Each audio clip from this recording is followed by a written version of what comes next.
Mga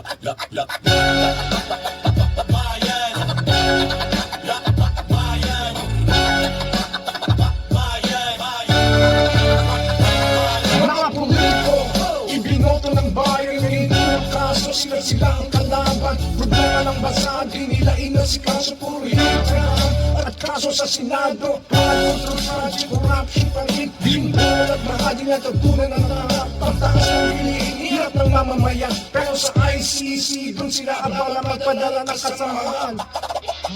Ito ba ang dapat ng halal ng bayan? Puro away, puro kasuhan. Habang presyo taas, gutom ang sambayanan. Ang sagot nila, puro sa